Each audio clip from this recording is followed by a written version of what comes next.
today, very special guest, a wrestling legend, over 50 years in the wrestling business.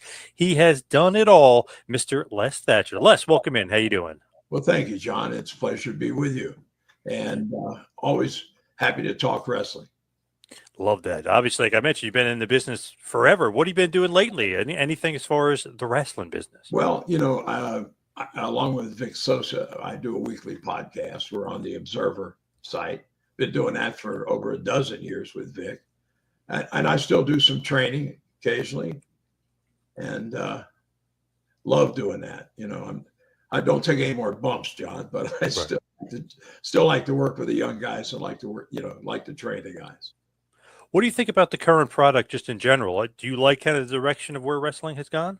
I'm more attuned to WWE's brand currently, especially since Paul has taken over. Yep. It's more wrestling opposed to being an acrobatic exhibition, and their storylines are so deep and so good as well. When you look at the bloodline thing, this has been ongoing for almost 2 years. And that's unheard of in this day and time. When you're changing titles, sometimes more to change clothes, for God's sakes, Yeah.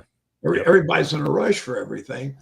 But I think no matter if it was 50 years ago or today, when you take your time to tell a story, to me, I tell like a match. I tell kids about a match. It's like you are a book. Turn the pages slow enough that the reader can get the content. Not go through it so fast, that I'll pick up a word here and a sentence there, but not the whole story. And I think that's the big difference since Vince stepped down and Levesque took over. He's telling the story. And I think it shows what the crowds are drawing with their numbers. And man, it's they've been hot, since this bloodline thing started, I think. And if I were going to start promoting today and wanted a yardstick by which to go, I'd be looking at the WWE before I looked at anything else right now. It is great. If you actually look at it, Bloodline is like almost like 4 years old. If you really look at it, I mean, because the beginning of it's when he got the Ulufala from his father and his uncle. So that was like, God, that was 2020 when he got that. So it was like quite crazy. Yeah, exactly. And to me, if there's anything missing today, John, I think it's the little things that make the big things believable or make them work. A quick example, and I see it. If I see it once in a show, it's once too often, but because I'll drive you nuts with details. But let's say I'm going to the top rope to drop a knee on you or to splash or whatever, right? I know where I want you. So to me, the obvious thing is I put you there, right? Slam you there, maybe drop a knee to set you before I go up to top. How many times do you see maybe the guy that's going to the top punches the other guy, and then while he's going up, you see this guy scooting across to get in the right place? You've just blown the illusion. You just showed us how the rabbit comes out of the hat. And it happens, like I say, if it happens once, is once too often. But I see it quite often, The other thing is corners. Everybody works their way to a corner, no matter what's going on.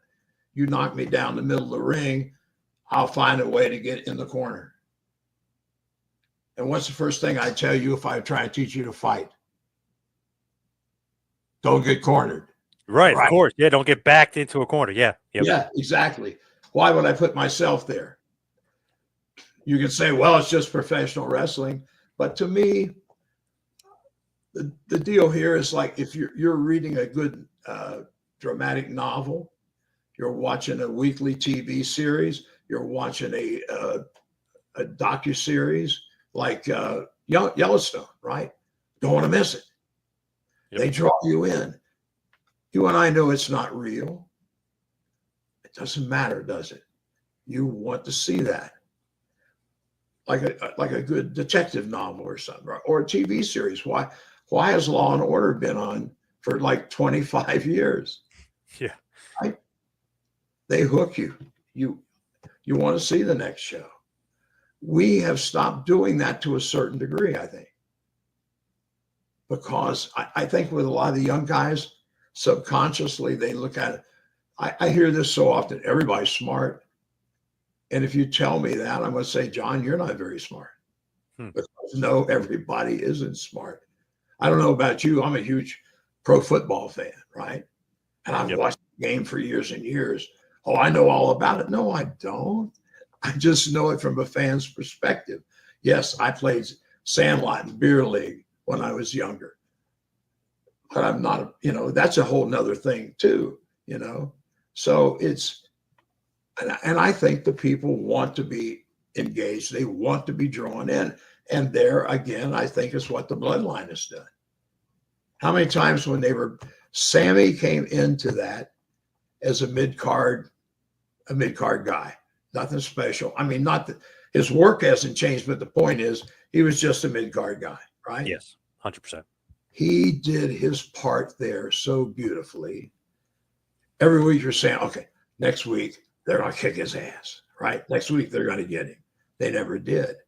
And in building him for that, they have also made him a stronger babyface. So now he can go with Gunther or whoever, right? He fits.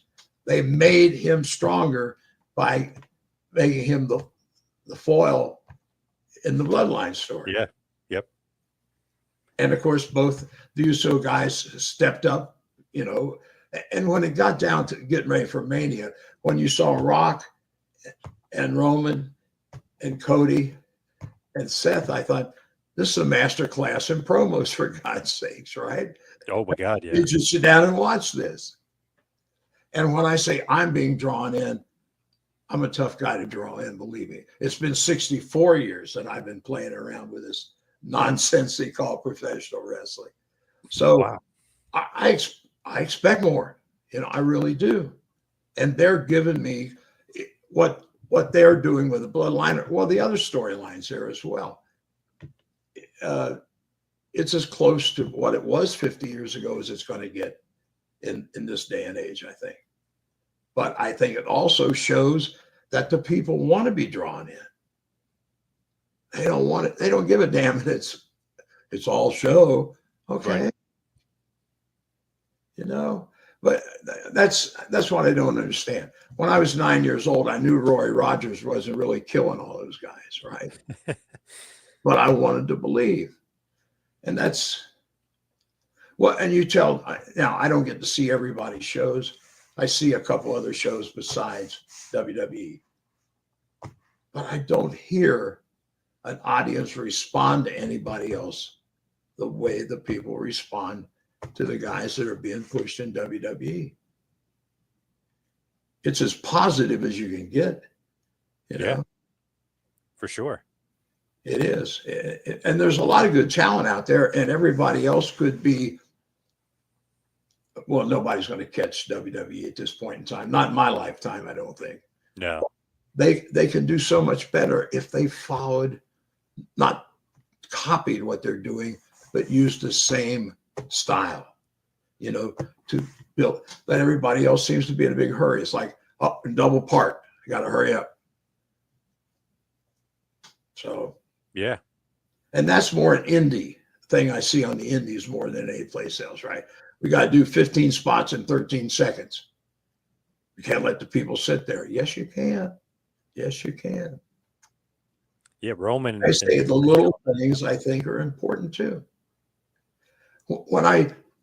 Every time I see a guy, like say I make a comeback on you and you go, and you hit the deck and start selling it, and I turn around, put my back to you and start pandering to the people or strutting or whatever, I can hear my friend Harley race clear as loud as when he and I and Steamboat were doing the training camps together years ago.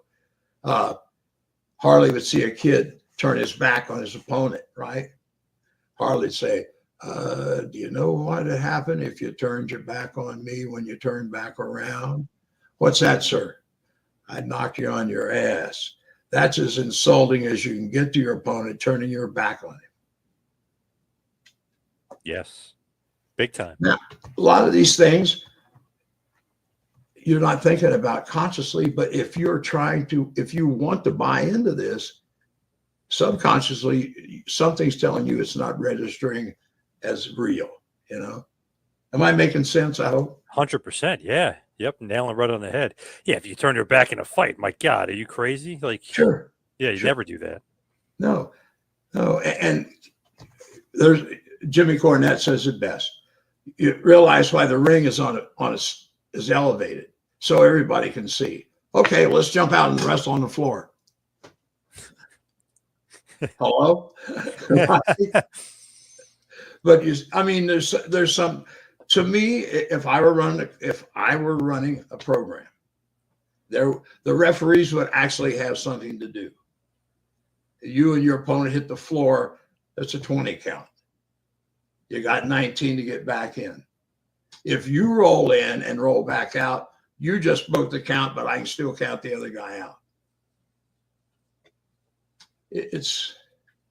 Referees have always been a good part of the show.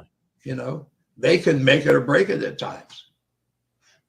What do you think about leg slaps, by the way? Have you noticed a crazy amount of leg slaps? Do you hate that? Oh, sure.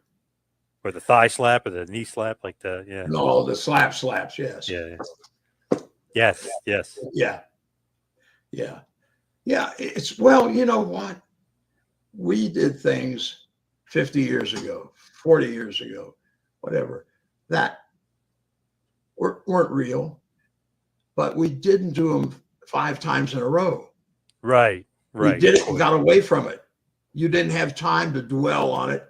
And like you're talking about, like the slap, right? The leg, or the way Bobby Eaton used to slap his shoulder. Yes. In that last one, right? I told a kid, I said, here's the deal. You can get by with that maybe once, but if you stand there 1, 2, 3, boom, 1, 2, 3, an idiot is going to figure this out at some point, right? Eaton did that so fast, though. Hard to tell with Bobby, because I remember I was talking to Cornette a couple of years ago, did something with him, and he did that punch to me, and he like kind of he did it a little bit slower, obviously. And I was like, oh, he's like, that's the old Bobby Eaton. I was like, yeah, that's what it looked like. I was like, I never knew that. He like kind of slapped it because you could hear it, but he did it so quick. Yeah, he never really noticed it. Well, some guys, because I learned from Pat O'Connor, he used to take and throw a punch like an uppercut. He'd get you in a headlock, right? Yeah. Yep. Well, what he was doing was popping his forearm off his side. The sweaty, you're getting that crack, right? First time I heard him do that, I was just breaking into business, maybe a year in, maybe not even that long. I thought he'd rip somebody's head off. I heard that sucker crack. I thought, oh my God, he's potatoed whoever it was he was with. Right. I learned to do it. It works, but I do it maybe twice in a match. Never sit there and keep doing it.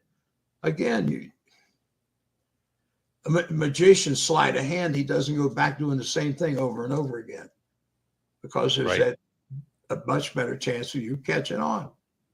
And I see how one of the things that we were taught, Ricky Morton posted this on Facebook a while back too, some of the things that makes it different.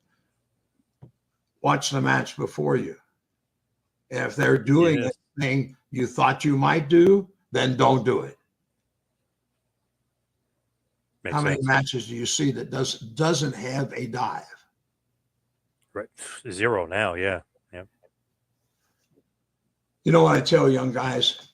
And somebody said, you're using sex as a reference. I said, when you're working with young guys, a lot of testosterone, sometimes they get bored to technicalities. So if you bring up something about sex, you got their attention, right? They'll pay attention. But it's like this. I'll say to a group, how many of you guys are married or have a live-in girlfriend? Raise your hand. Okay. Question for you. You remember the first time you saw her with no clothes on? You saw her all together. Yeah, me too. You remember 300th time?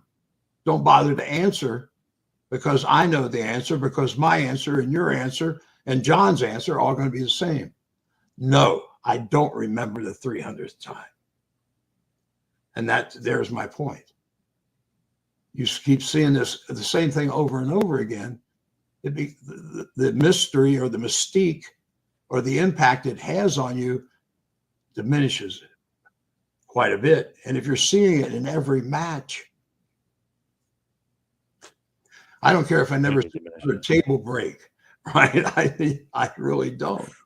Ton of them. Yep. Yep. At the right time, the right thing, it works. Everything works, but it's a timing issue. It's not, let's do this, John, but let's do it if it makes sense in perspective. Absolutely. And Shawn Michaels used to do that, the leg slap, but no one really noticed it because he only did it once when it was the switch in music. Right. That's it. No one really noticed. Did you ever see the Benoit Regal match from the Pillman show? Yes. Yes. Yeah. I use it as a training tool. Tom Pritchard does as well. Yep. Maybe a couple other guys do. We were there. Tommy and I were live in the building. But my point is this. Excuse me. A couple days later, one of my guys that was on the show, one of the kids that I trained was on the show, was in the dressing room with Regal and Chris when they went over their match, right? He said, I saw Regal pull a chair up by Chris and say, Chris, you're going over. What do you want to do?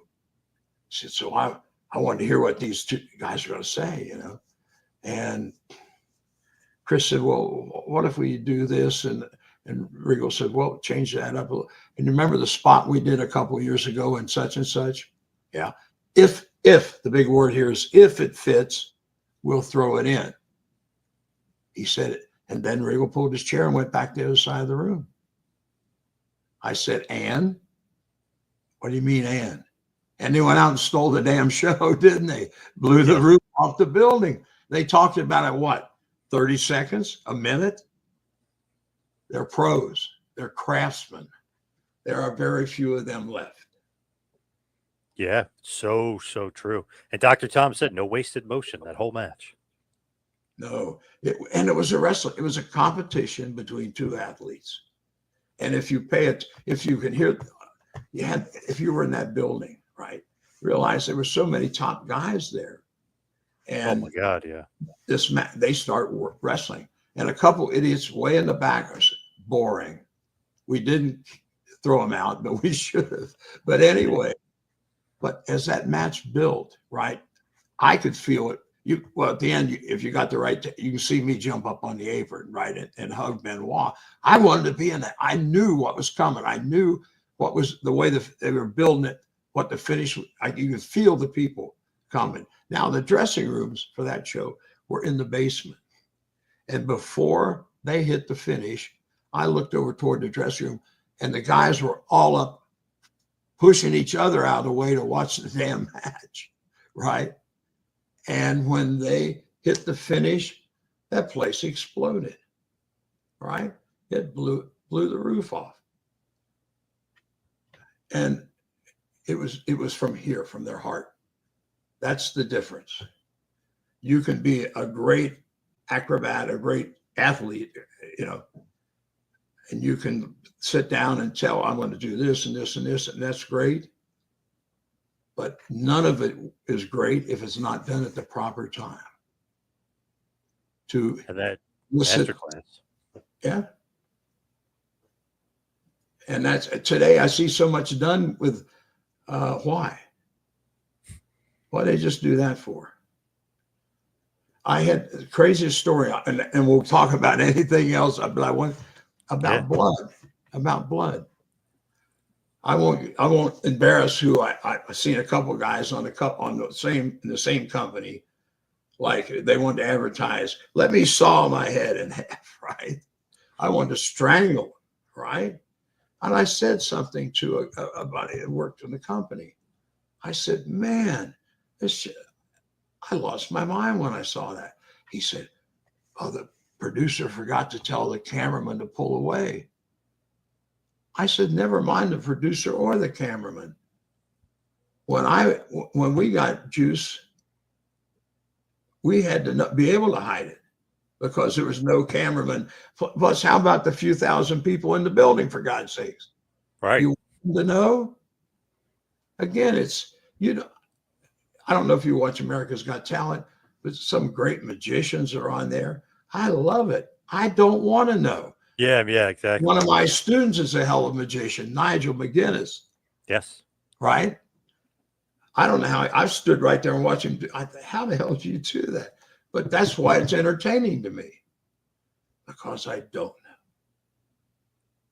Yeah, Nigel's awesome. Don't want to know either, right? Yeah. Don't know. want to know. Yeah. No. Nigel, by the way, such a great wrestler. I love that he was able to kind of come back and return this past year. But one of my all-time favorites, especially ROH, who's Ring of Honor champion for over a year. He was Yeah. the best. When I saw him and Dragon in the little comeback match, Yep. I said, yes, okay. I said, I saw a wrestling match. How'd that happen?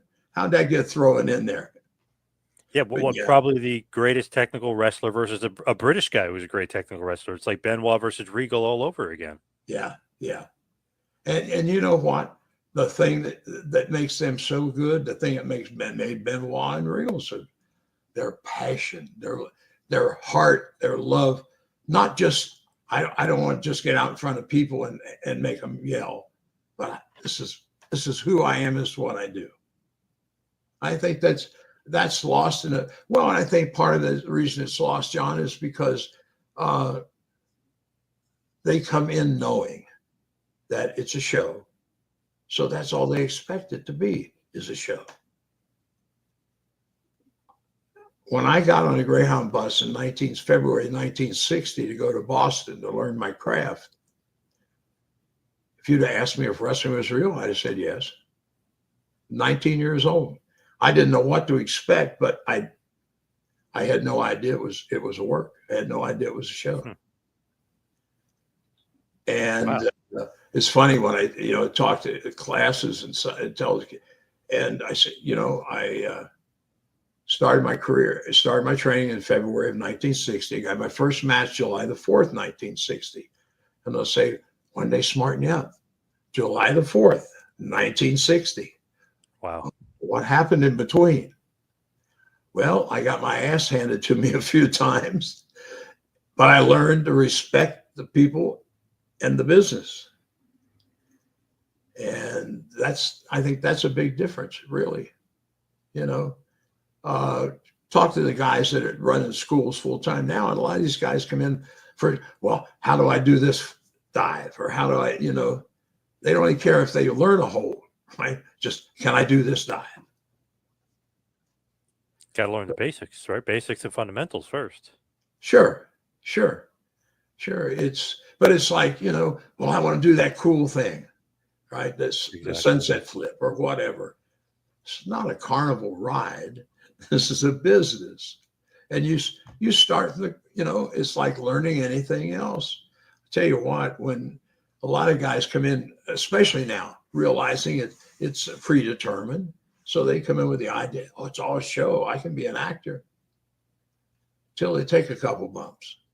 And then, no, wow, it's not as easy as I thought it was going to be. No, it's not.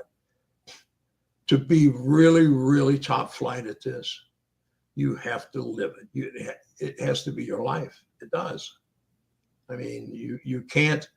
I tell kids that are on the indies, I say, unless you're in the ring 3 times a week minimum with somebody else that's pretty decent, you can't get it. I mean, when I started, once I broke in 3-4 nights a week, and then finally you get to where you're going 5 or 6 nights a week. And the old timers would tell us back then, kid, it's going to take you 5 years to catch on. So these guys that are working once a week, once a month, they're right where they're going to ever be. It's just, they're not willing to put in the work. There's the problem. Problem. Well, with Nigel, you hear this story from a lot of trainers. Guys say, oh, I'd like to come to your school, but you live 50 miles from me, or your school's 50 miles from me, or this or that. And I'll say, well, you know what? Nigel McGuinness crossed the Atlantic Ocean several times to train, right? Because he could only get a 6-month visa each time. And at the time, the first time he went back to England after he started training, he sent us over an email saying, "My God, I went to a couple places here. The one place said they were training and they had no ring. They were Whoa. on mattresses on the floor." He said, "I'm afraid to try anything here. I'm afraid I won't be healthy enough to come back to the States." But yeah, he had to cross. He had to make a round trip over that Atlantic Ocean at least 3 times before he had his first match. Wow. Damn. That's dedication. That's, somebody that really wants to do this. Yes. And you know what? Those are the guys that are good at it. I mean, Yeah. they are. Like Cornette, he was a huge fan. I was a fan, you know. I fell in love with it when I was 9 years old. And I guess it's been my adult life, basically, except for some working with bodybuilders and being competitive at bodybuilding and drag racing. That's the only other 2 things that I gave a damn about in my adult life. And that's probably a horrible thing to say, but I don't say it's the only thing, but the only things I wanted to pursue in terms of a career, or something like that. So, and kids talk about living a dream. And I thought, here I am, 84 years old and still living my dream. So Yeah. You're still involved in the business after all don't get these any years. better than that. Yeah, definitely. Now, you mentioned obviously the Brian Pillman memorial shows. How was that to put together? Because it's WCW, it's WWF, it's ECW, and obviously it's all around the unfortunate passing of Brian Pillman. But like, how do you get that show even together to do the memorial show? Beats the hell out of me. I when I first Right? really Yeah. started, right? And I knew Benoit and Jericho were coming, right? And of course, Steve Austin, and because he was Brian's partner when he was in WCW, but Steve at the time was in WWF, WWE, and so anyway, in talking this for the first show, Dave Meltzer had called me, and he said it's a shame you don't have somebody from ECW. Then you would have the trifecta, right? And I got thinking about it. Well, first of all, Al Snow, who just lived up the road in Lima, Ohio, was at ECW at the time. He had been loaned out from WWF, ECW. And Chris Candido and I had a good relationship from Smoky Mountain. So I'd never met Paul Lee at the time. So I called Chris and I said, "Hey, how about this? Check with Paul and see what you can do to get you and Al Snow to work the first Pillman show." So that's how I got all 3 to start with, and then it just fell in line. I didn't, the crazy thing, we set out to do one little show, and it grew every year. For God's sakes, John, I had young guys calling me, offering to pay me to be on that show. Wow. I had a couple old Crazy. timers. Like for the last year, we had shows. We started like with photos of the stars at noon of the day of the show, right? The first match, basically the showcase for the developmental guys started at 5:30. The matches took a little break, and at 7:30 started the main show.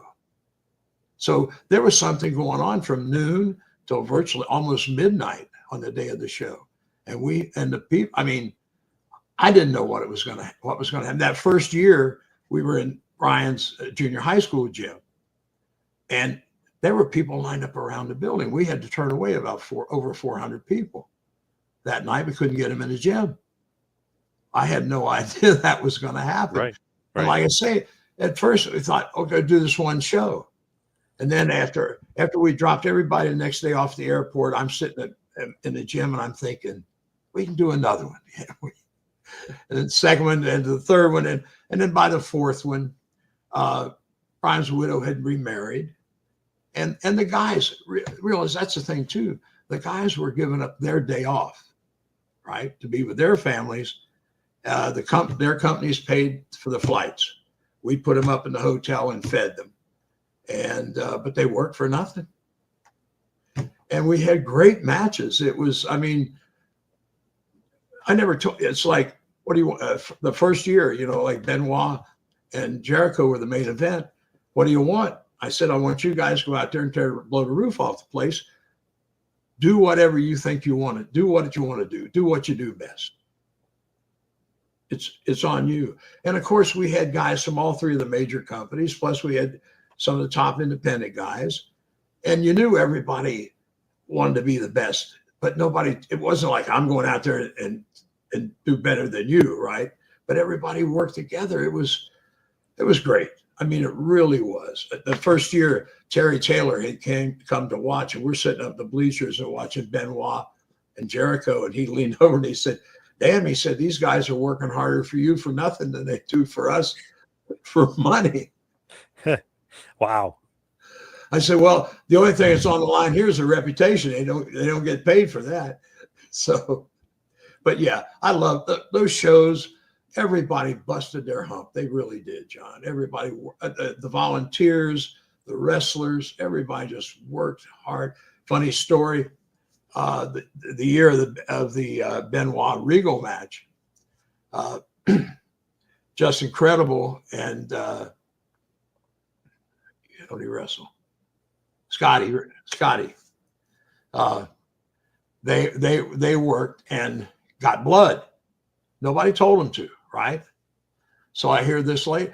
Then they get back to Philly, and Paul jumps all over Raven. The hell you do? You guys are going to be the top in our show, and you get blood on the damn. He said, and Scott, Raven said, "You didn't have to follow Benoit and Regal. We did." Yeah. that was his answer. Smart though, right? If you're gonna follow him, you gotta put some blood in. Yeah, for sure. Yeah. But yeah, everybody worked so hard. They did. It was. I love doing those shows. I really did. We ended up raising right at $120,000 on the 4 shows for the family. Nice. So very good. When you're doing that, right, and Paulie complains or whatever, do you ever get heat from like Vince or JR or Heyman directly saying like, "Hey, why did this guy lose?" Or why did any no, for that? No, but well, you know, the only thing I can say is apparently I've earned those people's respect to trust me with, you know, putting the wolf in the hen house with the chickens, so to speak, I guess. Right. But yeah, I didn't know. All I could do was ask, right? And once we got started, it was good, and it just rolled from there. It was it was a lot of work. We had a committee, and the committee started meeting once a week at the gym at my place, 7 months before the show. You know, set up transportation and the hotels and Lord, I talk about WrestleMania. That was our little definitely piece of that, yeah. But it was, yeah. I'm proud of the guys that worked it. I'm proud of the volunteers. Everybody just gave their all. They did. It was just there was some, and so those shows. Well, that was special for varying reasons, right? That first year we didn't know what to expect and turned the crowd away. The second year is when Mark Curtis was fighting cancer, right? And he called 2 or 3 weeks before the second show because he was going to referee the main event. The main event was going to be Conan and excuse me, Ray against Malenko and Benoit, and he was going to referee the main event. And so anyway, I'm at the gym, we're training, and Mark's wife's on the phone. Pam was talking. I thought, oh my God.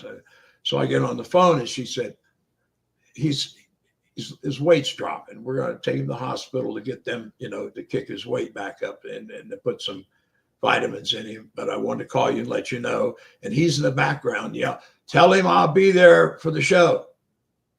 And I said, just tell him to get his ass to the hospital and get well. Never mind the show. Tell him I'll be there for the show. So he came. And I decided, I said, I want you to referee Terry Taylor and Tom Pritchard. It'll be a little slower match. Well, you don't think? I said, bear with me here. I want you to get through this, right? So he went out and refereed their match. I was doing the ring announcing that year. And so I go to the ring for the main event. And guess who's coming down the aisle to referee? Mark Curtis. Yep. He got in the ring. I said, can you do this? He said, well, you're going to stay out here and watch, aren't you? I said, yeah. He said, well, if I can't, you can carry me to the back, can't you? I said, yeah, I can do that. What a guy. I mean, he really was. What a great human being. But that's the kind of thing, you know. Dean Malenko announced his retirement at the 4th Pillman show. And then Benoit and Regal had that great match in the 3rd show. So something special. It seemed like not something we'd scripted. It just, you know, something about the show brought out the good organically. Yep. Yeah. Did that show or those shows, did that lead to WWE having the HWA kind of agreement to be a developmental, or was that? Well, I was actually with WCW before WWE. Right. Okay. Yeah. WWE was first to approach me about signing with them. And so we'd kind of come to an agreement, just no paperwork had been done, right? So I'm just sitting there waiting. And my phone rings, and it's Gary Juster from WCW. He said, JJ and I were just sitting here talking about expanding the training, and your name came up, and somebody said, well, I think he's signed with WWE. And he said, have you? And I said, no, not yet. Nobody's giving me any paper. Well, don't until you talk to us. We'll have a plane ticket for you Friday. I want you to fly in and sit down and talk to us. So I did. Excuse me. And their offer was better. So I signed with them. Of course, what I didn't know is, you know, they were coughing up money then bad, you know, business falling off. So it was just good for a little over a year, you know. And so then they started cutting back on everything. So they pulled the contract. And I don't know, maybe a few weeks later, a month later, my phone rings and I get JR. And he told me, he said, we're going to have to, we've given a developmental to Memphis, but they're not doing with it what we expect. And we gave them a deadline. And I don't think, in fact, I know they're not going to improve by the deadline. So you hold tight, because the minute that deadline hits, there'll be a contract in the mail for you here. So that's how that happened. And then when did it kind of go away? When OVW really becomes like the main proving Well, ground? they were downsizing to appease the stockholders at the time, and they'd let some office staff go and some of the talent.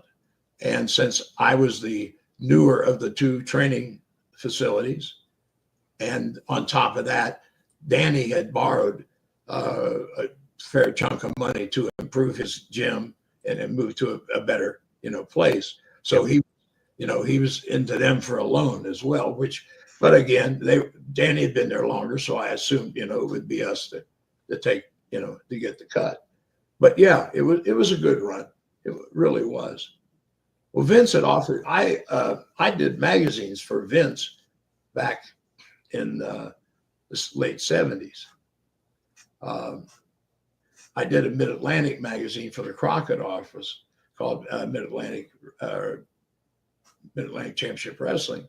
And then George Napolitano was shooting a lot of pictures for Vince at the time, and they talked about it. And George contacted me and said, we'd like you to do, you know, a magazine for us using the same format, the same artist and everything.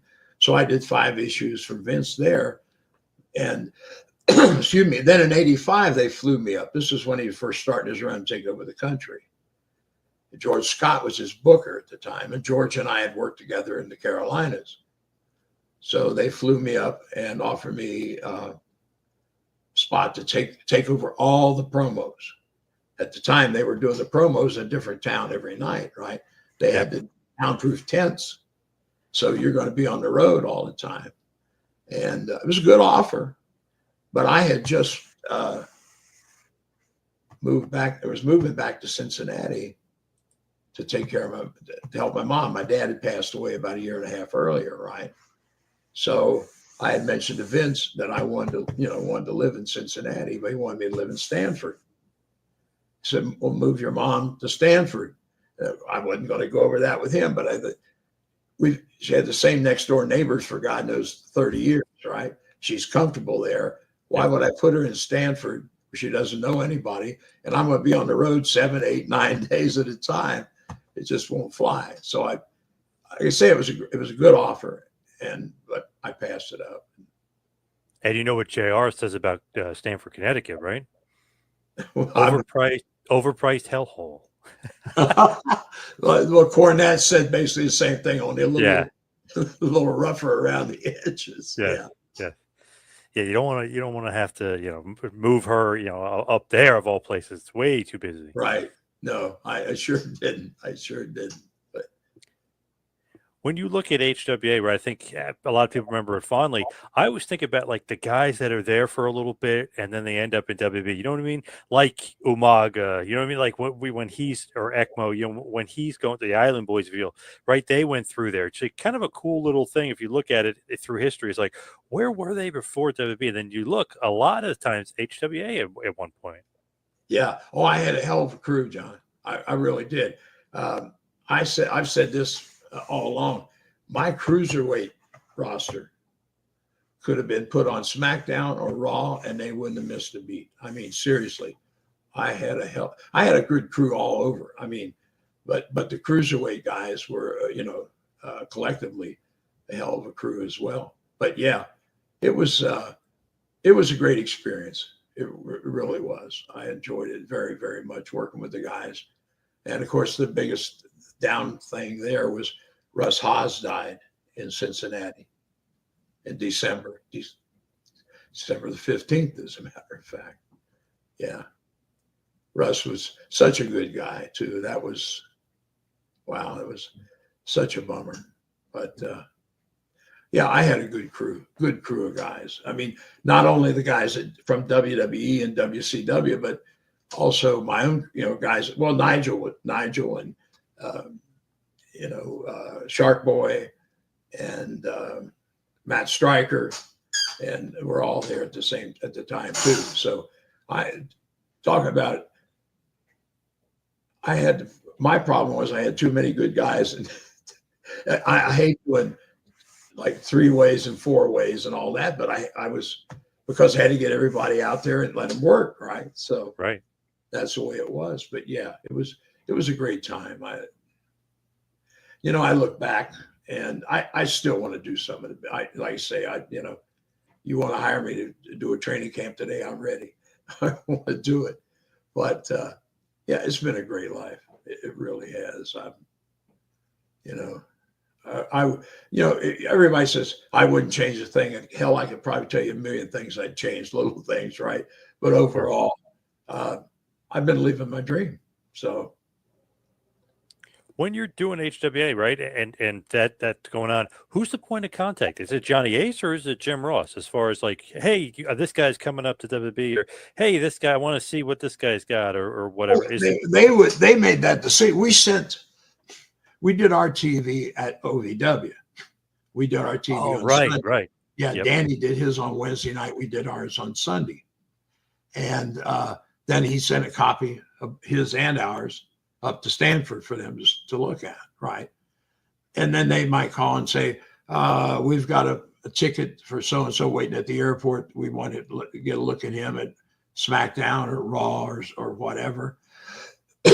And during that time, they would, like, sometimes they had meetings, like there'd be Danny Davis, Jimmy Cornette, myself, Dr. Tom, Johnny Laurinaitis, JR. And, they say, we're looking at so-and-so, what do you think? Is that, you think that guy's ready or not ready, and that sort of thing. But honestly, I don't know how they actually ended up when they would call somebody up. It had a lot to do with the writers back then. I think more, um, like a writer saw this guy that reminded him of Gregory Peck or some movie stars. Well, Right. you have to look at him, right? And we'd say, really? We're not. But yeah, it was. But we had, out of our crew, uh, Lance Cade, Charlie Haas, Jamie Noble, Shannon Moore. Who else? Who else? Who else? Quite a few more that got shots up top. Jamie, it was a hell of a worker. Every time I see him in his business suit out there yanking guys around, I've said before, I said, that agent is probably a better worker than anybody he's pulling around out there.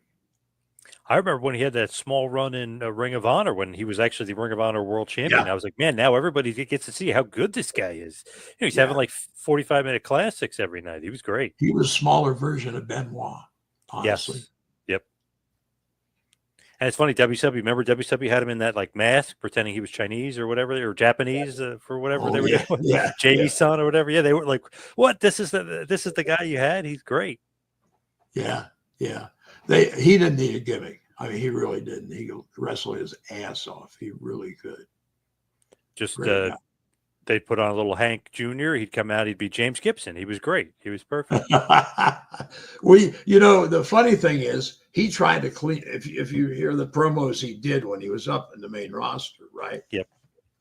He was trying to be everything but himself, right? And one day, Brian Adams was there, and Brian was helping me with the dressing room and stuff.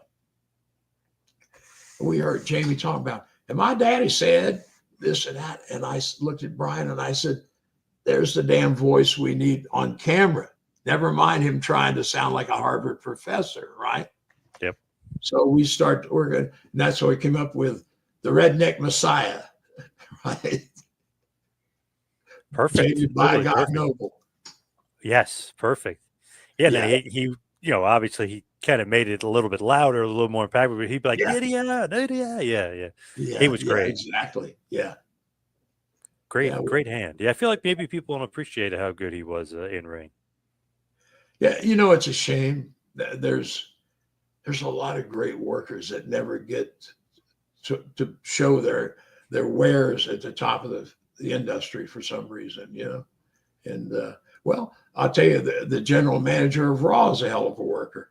Yeah, Adam Pearce, NWA champion. Yes, Scrap Daddy himself. Yeah, yeah. He's. I've told him. I said, you could have fit in my era or this era. You transcend the whole thing.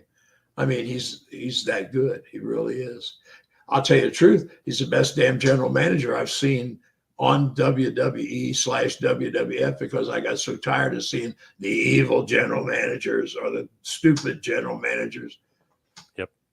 So that's the thing now. They're trying to sell the product as something more than a show. Yep. Yeah, I like what they're doing with Pierce too, because it's much more like, not ridiculous, because sometimes like Teddy Long, I like Teddy Long, but he would be like, "You're gonna fight the Undertaker," and it was like, he was like so overly dramatic, or Right. Bischoff, who was great, but he was the evil heel. Like Pierce is cool. It's like much more realistic. He's very straightforward, very like this is what the way it's gonna happen. Yeah. He has to find people or whatever. Yeah, much more realistic. When Scott Armstrong was refereeing for WWE, there were times I'd say, who's the best worker in the ring? Who? The referee. He's better than either one of the other guys. Right. Yeah. Now, the best technical worker I think I've ever seen in my life, Brad Armstrong. Heard that before. I've heard that many times. Yes, sir. Yes, sir. Why Brad? If you say what looks good as a drop kick, find a Brad Armstrong tape and watch it. How about watch Brad Armstrong? Just watch Brad Armstrong. Hell of a talent. And Side Russian leg sweep. never utilized because he wasn't a good promo guy. Isn't that crazy? His brother Brian could talk his butt off, and his Oh my dad God, could. yeah. Yep. Yeah, but yeah, and well, when Brad first started, I was down the Gulf Coast then, right? And he didn't get a chance to talk much there because he was just starting, absolutely. And him and his dad were working a lot of tags, so Bob, did all the promos. And so when he started doing Smokey, and the first time he came out to do a promo with me, he said, "Okay, you're gonna have to carry me." I said, "Yeah, sure." I thought he was teasing, and he got stuck with about a minute left, and I covered it, and I started to realize he's not a good promo. He's just, for whatever reason, right? But one hell of a wrestler. One hell of a wrestler. Unbelievable in ring. Yeah, it's just so great. I was watching not that long ago, Eaton versus Armstrong from WCW. Oh, It's not really a throwaway match, but they gave him, I think it was 12 minutes. I mean, it was a decent amount of time, but it wasn't like they were really pumping up the match. But it was just like, right. wow, I was like, wow, that might have been the best match on the whole show. Yeah. Yeah. Yeah. He was a hell of a hand and a good kid. He really was just a good human being. Yeah. I never looked at Brad as a kid. He was just one of the boys. I mean, a great sense of humor, great sense of humor. But yeah, talented. John, I think I've been blessed in the years that I've been in the business. I've been able to lock up with some of the best ever, period. I have shared a microphone with Gordon Soley, Bob Cottle, Lance Russell, Jim Ross, and I think that must be Mount Rushmore. If it's not, it should be. Yep. And at my Hall of Fame induction, I said, if you can't learn, you got to learn something from those people, right? If you don't, you're a complete friggin' idiot. So, Yep. it's, yeah, I've been blessed to work with some of the masters of the microphone, masters of the ring. My God, yes, there's sometimes I think, this world's driving me nuts. I'm ready, God. And then at other times, nah, I want to see some wrestling. Yes. Yes. Always got to see some wrestling. So as we head towards the wind down here, we head towards the finish. What is your favorite part of the business? Like, you were talking about obviously wrestling, training, owning your own organization, doing all this other stuff, but also Yeah, commentating, magazines. What's your favorite part? everything, I guess. Colt Cabana, I've been on his show a couple of times, and a couple of years ago, well, out at the Hall of Fame induction weekend, I was on. He said, we're both like entrepreneurs. And I said, yeah, I guess. I said, but it wasn't like I went looking for something to do. It was like something was laid out there. And I said, well, yeah, I'd like to try that, I wrote magazines articles and stuff a lot of times, when Kirby and Hall and I were together as the cousins, to get us some PR, in the magazines. Okay, I'll write stories about other guys if you give us some publicity as well. So I got to doing the how that got started is, well, let me start back with television. I was wrestling up in the Maritimes in 1970 for a dear friend of mine, Rudy Kay, who had been tag team partners and lived next door to one another in the Carolinas. And when you're out on the road and killing time, you talk about God knows everything, right? And once I met Gordon Soley and got to know him, I thought, yeah, I'd always thought I'd like to be a rock and roll disc jockey like Wolfman Jack or something like that, right? Yep.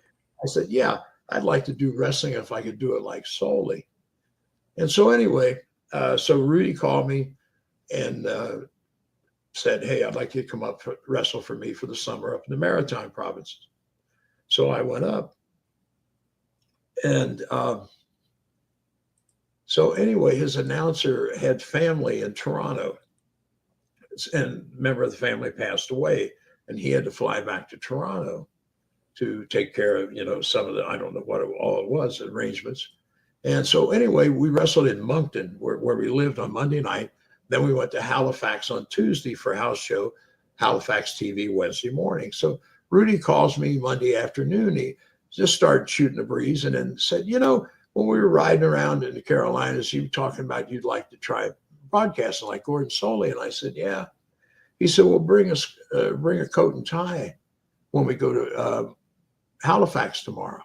I said, why? He said, because you're going to get the chance.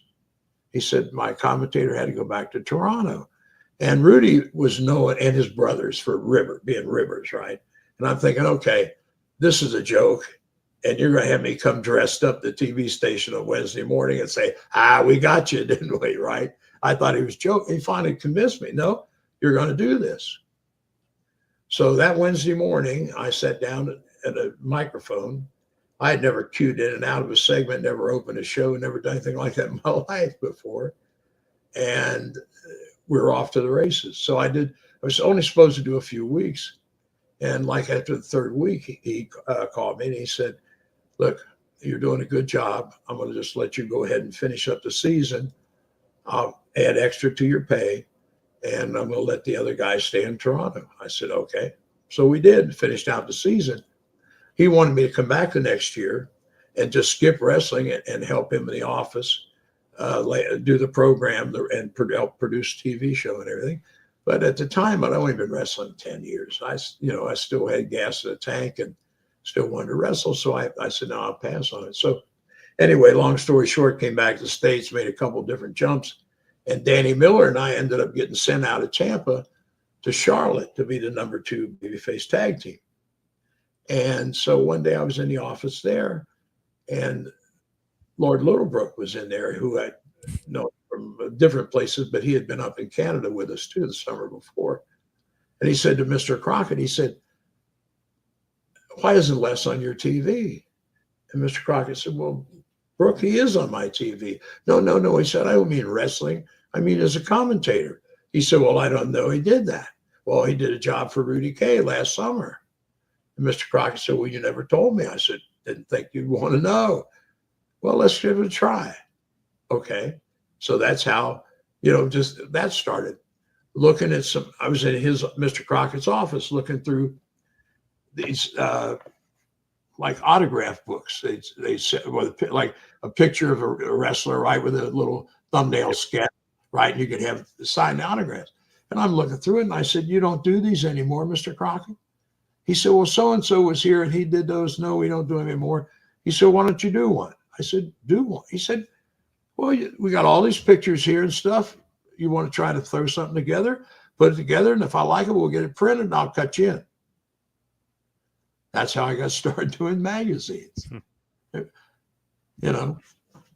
the one thing led to another. Well, the training, I had no, J.J. Dillon will tell you, he pulled my coattail when he was young. Scott Tacey will tell you the same thing, which I pulled somebody's coattail too. Everybody pulled somebody's. So I never considered myself a trainer, but I was at the time competing in bodybuilding myself and training bodybuilders. Cincinnati, Bob Harmon, the original beautiful Bobby, the Cincinnati boy, called me. He said, this guy's got a wrestling school and an idiot for a trainer, and he's about to lose these kids that he's got coming if he doesn't get a decent trainer. I said, okay, but why are you telling me? Well, you could be his trainer. I said, Bob, you're out of your mind. I don't want to be a trainer. He said, they're having a show across town next Saturday night. He said, meet me and go to the show with me and talk to me about this and see what you think. John, I had never seen an independent wrestling show before in my life. And I saw this one. I thought, oh my God, this is not good, right?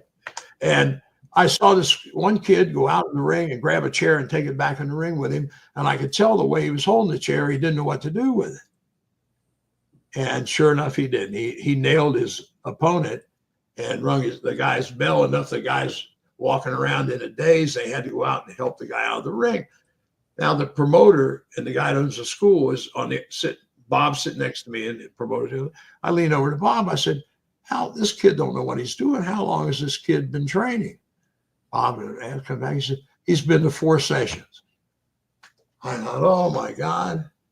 So I decided right then, okay, I don't know if I'll do this but somebody's got to straighten this out because this is all crazy, right? That's how I got started training guys. So it wasn't like I went around looking to do these things, right? It just, they were there. And I happened to be able to do them all pretty decent. So, and here we are. Love it. Going over your entire 64-year run in the business. Can anybody follow you on social media? Where can everybody find you? Do you do a lot of social media? I'm on Facebook and X. Yeah. You can Just find just